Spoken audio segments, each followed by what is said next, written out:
Assalamualaikum warahmatullahi wabarakatuh dan selamat sejahtera semua rakan guru. Hari ini saya akan membentangkan kajian tindakan saya yang bertajuk Meningkatkan Kemahiran Pelajar 5 Abu Daud, menerangkan teori perlanggaran kadar tindak balas kimia menggunakan R5F.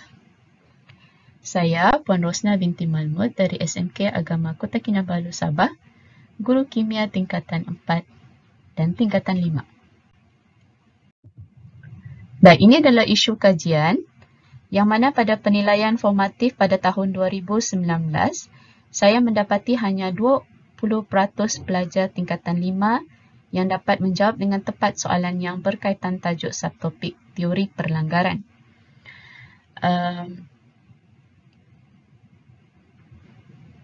Teori pelanggaran, tajuk ini adalah tajuk skor 5 hingga 10 dan sering ditanya dalam soalan SPM kertas 1 dan kertas 2 untuk subjek kimia. Okey, jadi untuk pengetahuan, dalam KBSM yang lepas, topik ini adalah topik tingkatan 5.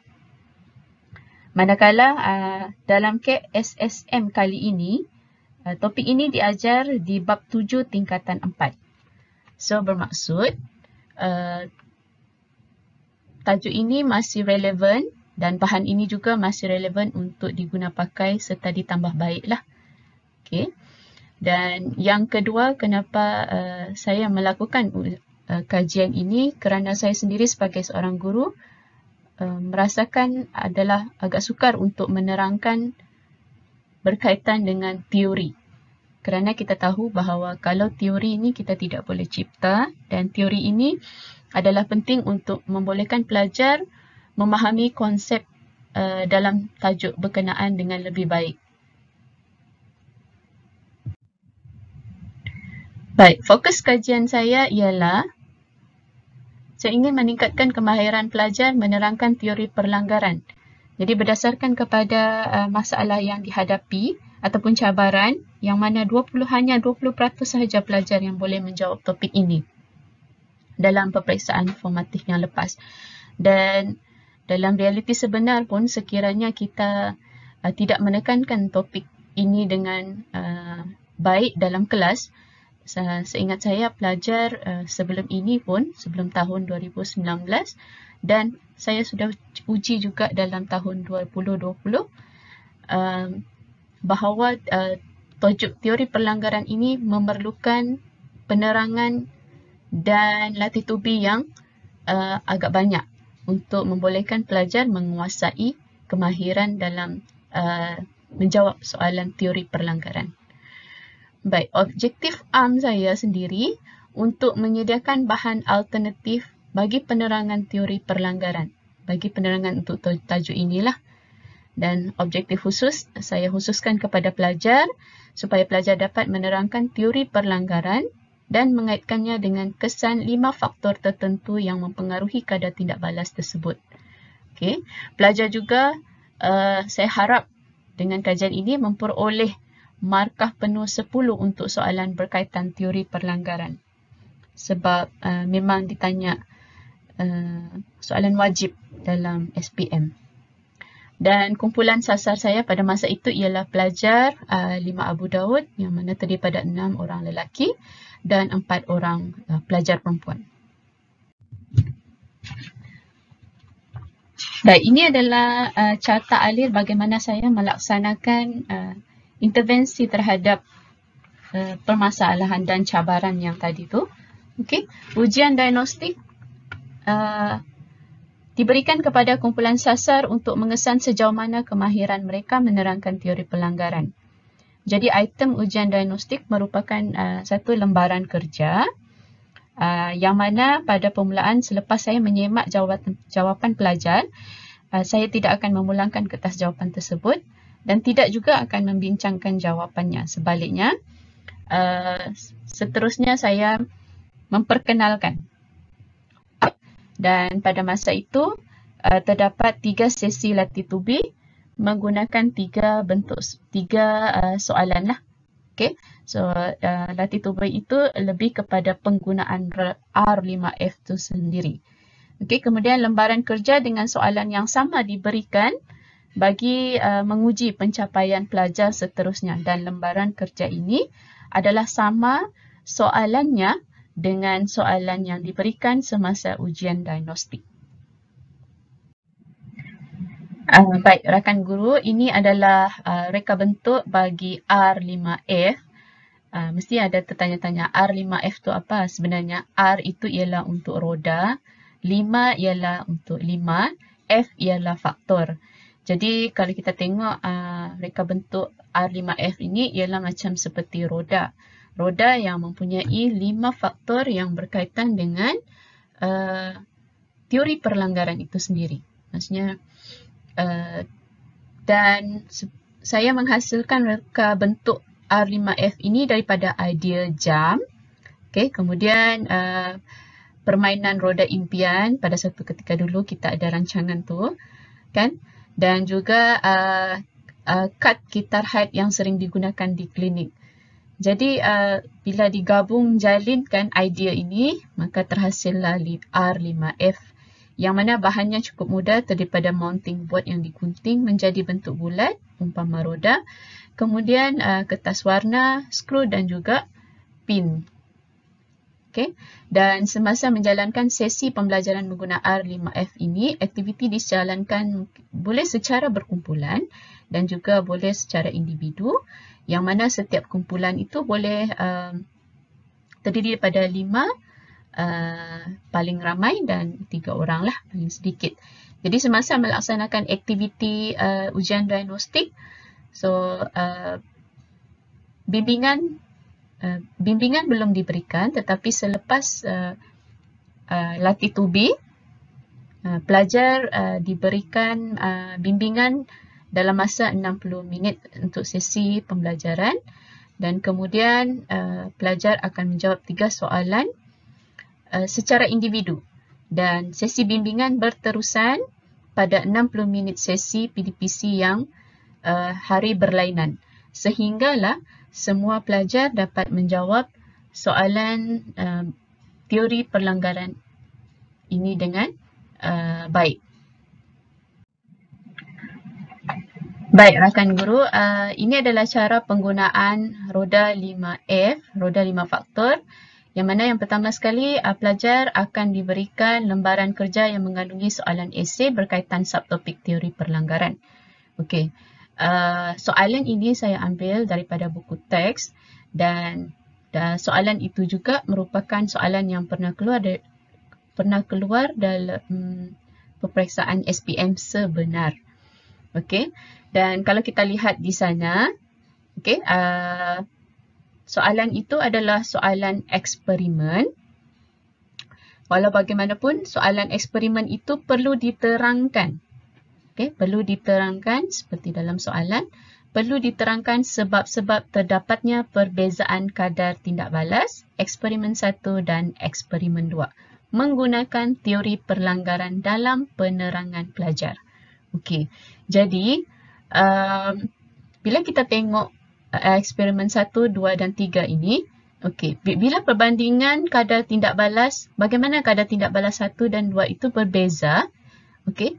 So, pelajar perlu mengetahui bahawa faktor yang mempengaruhi eksperimen 1 dan eksperimen 2 itu ialah faktor suhu. Yang mana bila kita tengok pada ketulan kecil marmar ditambah dengan asid hidroklorik dilakukan pada suhu bilik, pada kepekatan asid yang sama, pada saiz batu marmar yang sama. Maksudnya bahan tindak balasnya sama, tapi pada suhu yang berbeza. Okay? Maksudnya eksperimen 1 ini suhu bilik, manakala suhu 40 darjah Celsius untuk eksperimen 2. Bermaksud eksperimen 2 ini dipanaskan sehingga 40 darjah Celsius. Okay? So, penerangan teori perlanggaran ini agak sukar untuk pelajar kerana semasa eksperimen kita memang tidak nampak zara-zara bergerak, kan? Tapi perlu diterangkan menerusi teori perlanggaran itu sendiri. Okey. Jadi seterusnya Pelajar perlu tahu untuk eksperimen 2 dan eksperimen 3 pula. Okey. Eksperimen 2 menggunakan ketulan kecil, manakala eksperimen 3 menggunakan serbuk marmar pada kepekatan dan isi padu asid hidroklorik yang sama dan pada suhu yang sama. Bermaksud, faktor yang mempengaruhi eksperimen 2 dan 3 itu ialah faktor saiz bahan. Satu menggunakan ketulan kecil, maksudnya marmar tu ditumbuk. Manakala serbuk marmar ditumbuk lebih halus. Jadi, itu adalah faktor saiz bahan. Jadi, fasa pertama ini pelajar perlu tahu tentang faktor yang mempengaruhi kadar tindak balas bagi setiap eksperimen. Kemudian barulah pelajar menggunakan teori pelanggaran dalam penerangan mereka. Jadi teori pelanggaran itu menyatakan tentang apa? Teori pelanggaran itu menyatakan tentang faktor dan kesan faktor serta menerangkan bagaimana faktor itu memberikan kesan kepada tindak balas kimia antara marmar dan juga asid hidroklorik.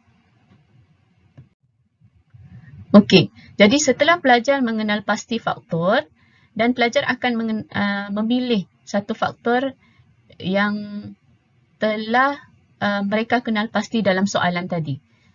Okey, kemudian teori pelanggaran secara keseluruhan akan diterangkan pada bentuk 4 segi di tengah-tengah roda dan pelajar akan menulis jawapan pada kertas kajang. Baik. So, untuk lebih jelas, ini adalah kronologi bagaimana penggunaan R5F itu sendiri. Okay, so pelajar kenal pasti antara 5 faktor ini, yang mana satu yang berkaitan dengan soalan tadi. So, kalau tadi kita tengok ialah faktor suhu antara eksperimen 1 dan 2. Jadi, selepas mengenal pasti faktor, kesan terhadap faktor tersebut. Jadi, bila suhu dalam menengah rendah pun, pelajar telah diajar sekiranya suhu tinggi, maka tenaga kinetik zarah tinggi. Jadi, kesan kepada faktor itu dijelaskan ataupun diberikan pada roda yang lebih kecil yang berwarna merah ini dan ada kesan-kesan tertentu untuk faktor yang tertentu. Jadi sekiranya saiz bahan tadi, pelajar perlu menyenaraikan bahawa kesan faktor bagi saiz bahan ialah jumlah luas permukaan bahan itu. Okay, jadi kalau saiz bahan adalah kecil iaitu serbuk, maka jumlah luas permukaan terdedah bagi bahan tersebut adalah lebih besar. Okay, dan seterusnya yang berada pada segi 4 tepat ini adalah penerangan yang seterusnya untuk melengkapi teori pelanggaran yang sepatutnya pelajar tulis di atas kertas jawapan mereka lah. Okey, penerangan teori pelanggaran secara keseluruhan untuk semua faktor. Maksudnya sekiranya faktor itu kepekatan kah, tekanan kah, suhu kah, saiz bahan kah, makin kah. Okey, tiga poin ini perlu dijawab atau 3 poin ini perlu ditulis oleh pelajar. Maksudnya pelajar akan dapat markah 3 poin yang penting ini supaya melengkapkan markahnya sama ada 5 ataupun 10. Nanti kita tengok jelas untuk lebih jelas ya. Okey. Baik, ini adalah gambar semasa pelajar melakukan aktiviti bimbingan. Okey, bimbingan menggunakan R5F. Jadi masa ni kita belum bagi soalan yang untuk ujian pencapaian lah. So kita uji mereka pada masa ini menggunakan R5F dengan tata cara penulisan yang betul, dengan menggunakan istilah kimia yang betul, dengan menerangkan teori pelanggaran tersebut dengan betul dan tepat. Okay? Dan selepas itu barulah pelajar akan menyiapkan soalan yang sama seperti soalan diagnostik untuk menyelesaikan. Mereka menguji kemahiran mereka tanpa menggunakan R5F lah selepas itu. Jadi pada tahap ini saya rasa untuk ujian objektif am saya tadi, iaitu menyediakan bahan alternatif untuk menerangkan teori pelanggaran itu, tercapai. Alhamdulillah. Baik, ini adalah dapatan kajian yang mana selepas sahaja menjalani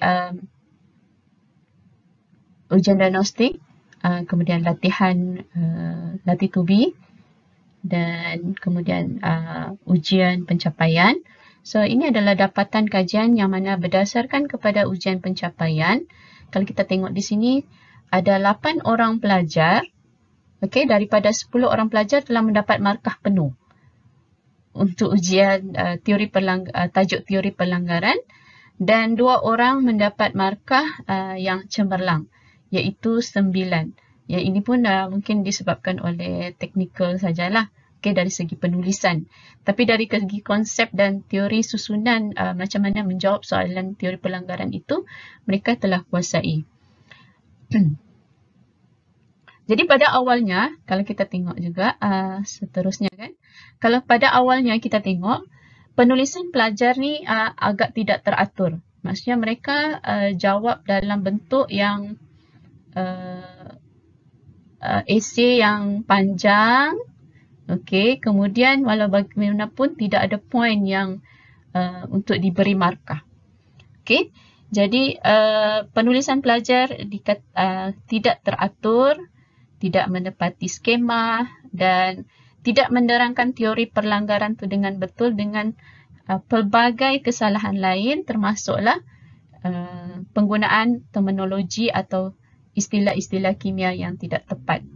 Jadi kalau kimia ni, kita tahu kalau kimia ataupun sains, istilah terminologi itu mesti tepat untuk menerangkan sesuatu, dan sekiranya tidak, maka pelajar akan kehilangan markah di situ. Jadi selain bimbingan berkenaan dengan penerangan teori pelanggaran mengikut kehendak soalan, pelajar juga dibimbing untuk memperkemaskan penulisan jawapan dalam bentuk yang lebih tersusun, kemas dan menepati peruntukan markah. Jadi kalau kita tengok pelajar yang sama ini adalah pelajar yang sama pada sebelum menggunakan R5F ataupun sebelum penerangan teori pelanggaran. Ini adalah markahnya, iaitu markahnya 1. Sebab terdapat pelbagai kesalahan dan agak pening jugalah kita mau baca dia punya jawapan tu. Jadi selepas bimbingan, selain kita terangkan tentang teori pelanggaran, itu yang soalan yang sama tadi iaitu pada suhu eksperimen 1 yang rendah, manakala eksperimen 2 itu adalah tinggi. Sebab soalan kalau kita ingat tadi, terangkan perbezaan. Kenapa terdapat perbezaan? Jadi disebabkan oleh kesan suhu itu. Kemudian tenaga kinetik, zarah. Zarah yang berlanggar ialah dalam soalan itu ialah kalsium karbonat, molekul kalsium karbonat, dan juga ion hidrogen daripada asid hidroklorik lah.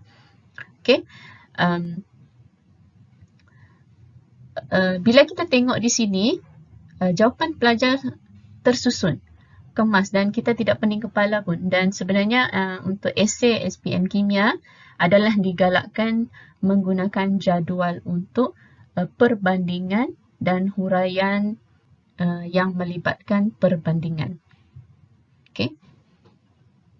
Jadi kalau eksperimen 2 dan eksperimen 3 tadi, faktor yang mempengaruhinya perbezaan itu adalah disebabkan oleh saiz bahan. Jadi bila saiz bahan, pelajar kena bagi tahu jumlah luas permukaan terdedah. Kalau eksperimen saiz kecil tadi, ketulan yang eksperimen 2 pakai serbuk, eksperimen 3 pakai ketulan. Jadi saiz bahan eksperimen 2 adalah kecil, eksperimen 3 adalah besar. Manakala jumlah luas permukaan terdedah terhadap tindak balas, jika saiz bahan itu kecil, maka jumlah luas permukaannya terdedah kepada tindak balas adalah besar. Jadi kalau ingat tadi ada 3 poin yang perlu diisi oleh pelajar itu untuk apa-apa faktor pun, 3 poin yang kalau tuan-tuan dan puan-puan cikgu-cikgu perasan yang 3 poin di bawah ini. Okey, 3 poin yang kolom yang di bawah ini adalah sama. Okey, adalah sama, iaitu pelajar perlu menerangkan tentang frekuensi pelanggaran antara zarah, ion H+ dan molekul CaCO3 dan CaCO2, kalsium karbonat. Frekuensi pelanggaran berkesan antara zarah dan juga kadar tindak balas. Jadi perlu diterangkanlah kadar tindak balas yang mana lebih tinggi dan mana yang lebih rendah, dibuat secara perbandingan, dan kenapa dia rendah, kenapa dia tinggi adalah disebabkan oleh faktor suhu itu tadi. So, ini adalah 5 poin dalam menerangkan teori pelanggaran. Jadi sekiranya ada 2 soalan, okey, 2 soalan perbezaan untuk 2 eksperimen yang berbeza, maka dia akan memperuntukkan markah sebanyak 10. Okey, jadi kita lihat memang penulisan sebegini membolehkan pelajar memperolehi markah yang baik. Seterusnya, ini ada satu lagi contoh pelajar yang mana bila menerangkan teori pelanggaran dan mengaitkannya dengan 5 faktor tertentu yang mempengaruhi kadar tindak balas, salah satu juga objektif khusus saya tadi, tercapai, alhamdulillah, dengan penulisan pelajar mengaitkan 5 faktor tertentu. Tapi yang di sini bukan 5 faktor lah, kita ambil 2 faktor lah, iaitu faktor suhu dan faktor saiz tadi. Okey, dan sebelum itu kita lihat di sebelah kiri ini adalah contoh jawapan pelajar yang banyak ditulis kan, tapi no point. So kita garis macam ni, tata cara penulisan penyemakan, dan tidak ada markah untuk pelajar ini. Okey, jadi objektif khusus saya kira tercapailah. Pelajar boleh menerangkan teori pelanggaran.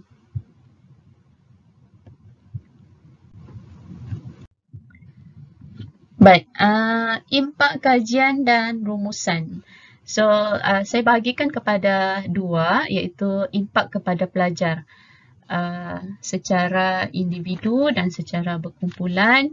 Bila ditanya, alhamdulillah, pelajar rasa pengetahuan mereka bertambah dan meningkat, pencapaian meningkat selepas menggunakan R5F ini. Okey, kemahiran menulis esei kertas juga 2 juga yang berkaitan topik ini juga dapat dipertingkatkan, dan bila pelajar boleh dapat sesuatu satu perubahan yang lebih baik, maka tingkah laku dan sikap pelajar juga lebih positif di dalam kelas. Mereka akan tertunggu-tunggu apa benda yang akan cikgu bawa lagi selepas ini. Okey, dia tunggu yang kita nak selesaikan masalah apa pula kali ini dengan bahan apa. Okey, tapi tidak sebenarnya cikgu-cikgu tidak semestinya benda itu maujud. Sebarang kaedah pun sebenarnya cikgu-cikgu lebih arif untuk menarik perhatian pelajar supaya lebih menumpukan pelajaran dan fokus dalam kelas lah. Jadi dalam situasi kita sekarang pun kita sebenarnya kena ada cara bagaimana menarik pelajar kita untuk masuk dalam kelas PDPR. Dan bagi saya juga sebagai seorang guru, penghasilan bahan baru ini membolehkan saya lebih berkeyakinan masuk dalam kelas, okey, dan mengajar dengan adanya bahan bantu itu, berbanding kita chalk and talk yang cakap 15 minit pelajar belum faham, 30 minit belum faham. Tapi dengan alhamdulillah dengan bahan ini dan telah diuji dalam masa 60 minit 30 soalan, pelajar boleh ingat sampai bila-bila. Okay? Dan peka lah, perlu peka dan merasakan sebagai seorang guru, saya perlu peka terhadap keperluan pelajar saya. Untuk pengetahuan, 5 budak ini adalah pelajar yang kelas ketiga, yang mengambil mata pelajaran kimia pada tahun 2019. Baik, sedikit perkongsian berkenaan dengan R5F ini. Telah dibentangkan dalam Kolegium Kajian Tindakan Sekolah Menengah PPD Kota Kinabalu pada tahun 2019. Kelihatan rakan-rakan guru saya di sana. Rindu sangat menjumpa diorang. Sharing tidak juga gempak, tapi bolehlah untuk menerangkan sesuatu yang sukar untuk dilihat oleh pelajar. Berkenaan dengan zara, berkenaan dengan frekuensi pelanggaran. Saya amat bersyukur kerana diilhamkanlah dengan R5F ini.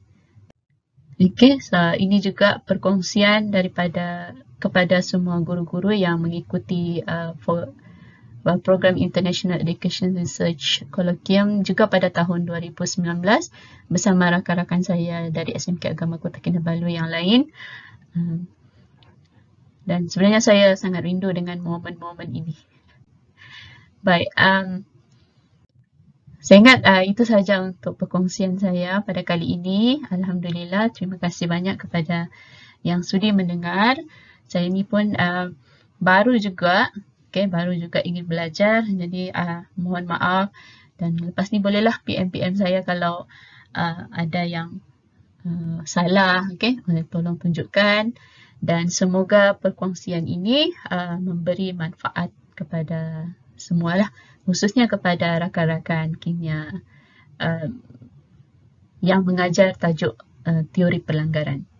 Untuk itu, terima kasih banyak. Assalamualaikum warahmatullahi wabarakatuh. Jumpa lagi.